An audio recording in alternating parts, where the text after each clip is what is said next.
여러분 안녕하십니까. 강신업 변호사입니다. 트럼프가 이란의 하르그 섬을 공격할 수 있다는 얘기가 나오고 있습니다. 트럼프가 실제로 하르그 섬 공격 가능성을 내비쳤습니다. 그리고 해병대를 상륙시킬 수 있다는 얘기도 했습니다.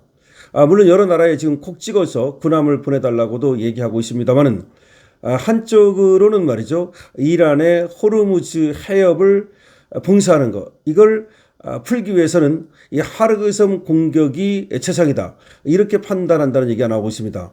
그런데 여러분 아시다시피 이란의 하르그 섬을 트럼프가 공격할 경우에 정말 원유값은 $200로 뛸 수도 있다는 얘기가 나오고 있습니다. 이 하르그 섬은 이란 원유 수출의 최종 터미널입니다. 여기서 90% 이상의 원유가 수출된다는 겁니다. 근데 만약에 여기 원유 시설이 파괴된다면 이란은 원유 수출을 더 이상 할 수 없게 됩니다. 이란 정권은 사실상 돈줄이 막히게 되는 거고, 이란 정권으로선 붕괴 위기에 처하게 될 겁니다. 다만 이란도 그런 지경에 이르게 되면 가만히 앉아서 당하진 않을 겁니다. 다른 나라의 중동 국가들의 석유 시설을 모두 파괴하겠다고 지금 으름장을 놓고 있거든요. 사실 그런 일이 진짜로 벌어진다면 원유값은 $100가 아니라 $200를 넘어설 수 있다는 말이 나옵니다. 실제로 이란은 원유값 $200 맛 좀 봐라 라고 얘기를 하고 있습니다. 그렇다면 트럼프는 왜 지금 하르그 섬에 대한 공격 가능성을 내비치고 있는 것일까요? 이거는 이란이 호르무즈 해협을 봉쇄하고서 선별적으로 배를 통과시키는 등 지금 장기전으로 가기 위한 전략을 짜고 있기 때문입니다. 이번에 파키스탄 배는 통과했습니다. 그리고 인도 배도 이미 통과를 했고, 인도는 20척의 배를 통과시켜 달라고 이란에 요구하고 있습니다. 중국 배도 유유하게 통과하고 있습니다. 자, 그렇다면 이란은 자기들에게 우호적이거나 앞으로 우호적일 그런 나라들의 배를 통과시키는 방식으로 미국의 국제 연대, 미국과 가까운 나라들을 이간질시키려 하고 있습니다. 이런 상태에서 전쟁을 빨리 끝내야 하는 트럼프는 마음이 급할 수밖에 없습니다. 트럼프는 11월에 중간선거가 있습니다. 그래서 전쟁을 빨리 끝내고 이 전쟁 성과를 가지고 지금 중간선거에서 대승을 거두고 싶어 하는 것인데요. 오히려 이 전쟁 때문에 중간선거를 망칠 수 있게 됩니다. 미국은 석유로 사는 나라입니다. 여러분들이 아시다시피 자가용을 가장 많이 굴리는 나라가 미국이고요. 실제로 원유를 가장 많이 쓰는 나라가 또 미국입니다. 경제적으로 원유값이 $200로 뛰면 타격을 받을 나라는 미국입니다.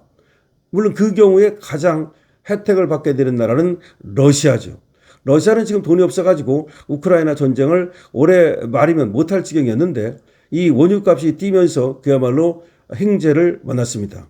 어쨌든 이런 상황에서 트럼프로서는 이란의 행태를 그대로 두고 시간을 끌 수 없다고 판단한 겁니다. 따라서 호르무즈 해협을 니들이 계속해서 이런 식으로 지금 운행한다면, 그렇다면 우리가 오히려 지금 하르그 섬을 틀어 막아가지고 이란의 석유 자체를 수출하지 못하게 만들겠다, 이런 얘기가 되는 거죠.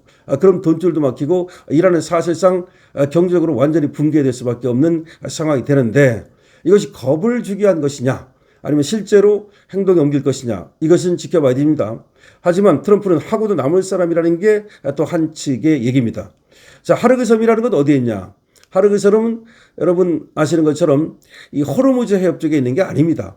이거는 페르시아만 저 끝쪽에, 쿠웨이트 쪽에, 이쪽에 있는데, 여기다가 이 섬에다가 이렇게 부두시설을 만들어 놓고, 그리고 저장 탱크를 수십 개 만들어 놓고, 여기 또 그 노동자들의 숙소도 있고 활주로도 있고 이렇게 만들어 놓은 겁니다. 그럼 왜 이쪽에다 만들었느냐? 이란은 수심이 얕아가지고 말이죠. 이쪽이 아니면은 수출을 하기 위한 부두를 만들기가 상당히 어려운 점이 있습니다. 그래서 이쪽에다가 이렇게 하르그 섬에다가 터미널을 만들어 놓고 그래서 거기다가 원유를 모아가지고 배에다가 선적을 해서 수출을 하는 겁니다. 자, 여기서 말이죠. 700만 배럴 정도가 하루에 수출이 된다고 합니다. 근데 아이러니하게도 말이죠. 이 하르그 섬에 원유 시설을 만든 게 누구냐면 바로 미국입니다. 미국이 1960년대에 이 부두도 만들어주고 여기다가 원유 저장 시설도 만들어주고 활주로도 만들어주고 노동자 숙소도 만들어준 겁니다. 그때는 이란하고 미국이 사이가 나쁘지 않을 때입니다. 여러분 아시다시피 1979년 이 이슬람 혁명으로 그때부터 미국과 이란이 나빠진 거지 그 전에는 미국과 이란이 굉장히 가까운 나라였습니다. 그래서 미국의 정유회사가 그 당시 그 시설을 만들어줬던 겁니다. 자, 그런데 지금은 철천지 원수가 되어서 이렇게 싸우고 있으니 국제관계에서 영원한 적도 없고 영원한 친구도 없다는 것을 우리는 알게 됩니다. 자, 그러면 하르그 섬을 이렇게 이제 공격을 할 경우 어떻게 될 것이냐? 그건 뭐 아까 말씀드린 대로 빨리 전쟁이 끝날 수도 있고 미국의 이 하르그 섬 어떤 그 장악 내지는 폭파에 의해서 이란이 그야말로 두 손을 드는 그런 것이 될 수도 있고 아니면 오히려 이란이 이걸 계기로 해가지고서 정말 계속해서 결사항전을 하면서 중동의 원유 시설이 전부 다 파괴되면서 유가가 급등하는 그리고 이란은 계속해서 결사항전을 하는 이런 또 상태로 갈 수도 있습니다. 근데 지금 어쨌든 간에 뒤로는 협상이 있다는 얘기도 나오고 있습니다. 그러니까 이란 쪽에서 앞에 얘기와 달리 뒤로는 뭔가 중재 국가들을 통해서 협상을 하고 있다는 얘기도 나오고 있는데 트럼프가 언제까지 이 전쟁을 끝내려 하느냐에 따라서 물론 트럼프의 의사가 중요합니다. 그러나 이스라엘도 이 전쟁을 완전히 그야말로 끝장을 내기 전까지는 계속하고 싶어하고 하여튼 등등등등의 그런 상황 때문에 전쟁이 언제 끝날지는 지금으로서는 알 수가 없습니다. 근데 우리나라는 말이죠. 콕 찍어서 더군다나 미군 주둔 병력까지 얘기하면서 물론 숫자는 틀리게 말했습니다만은 군함 파견을 요청했는데 지금 일본은 군함 파견을 신중히 검토한다. 한다는 쪽으로 기울고 있습니다.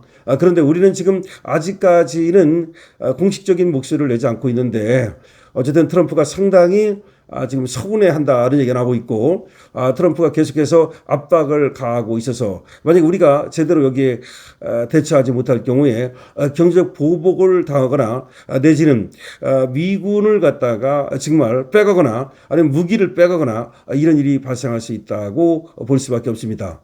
어쨌든 미국이 하르그 섬을 공격할 것인가 이것이 초미의 관심사가 되고 있는데요. 지금 공격 가능성을 내비치고 그리고 해병대를 파견해서 하르그 섬을 장악하겠다는 의사까지 내비치고 있습니다. 전쟁은 일촉즉발 앞을 내다볼 수 없게 지금 달려가고 있습니다. 어쨌든 간에 우리나라로서는 말이죠. 나라의 지금 안보라든가 나라의 경제라든가 이런 걸 어떻게 하면 가장 현명하게 슬기롭게 할 수 있는가. 사실은 말이죠. 지금 좌파 단체들이라든가 일부 시민단체들에서는 파병하지 말라고 난리를 떨고 있는데 파병 하나 못할 겁니까? 그러면 만약에 원유 수입 못하면 어떨 겁니까? 원유로 모든 것을 다 만들고 있다는 거 모릅니까? 의약품도 원유로 만드는 것이고 하다못해 장갑도 비닐장갑도 원유로 만드는 거고 비닐도 원유로 만드는 것이고 만약에 원유가 없으면 어떨 겁니까? 그에 대해서는 또 대처가 가능합니까? 어쨌든 이재명 정부 제대로 지금 대처를 해야 된다는 점을 얘기하지 않을 수 없습니다. 트럼프 한다면 하는 사람이기 때문에 우리는 트럼프의 저 행보를 면밀히 지켜볼 수밖에 없습니다. 강시영 TV입니다.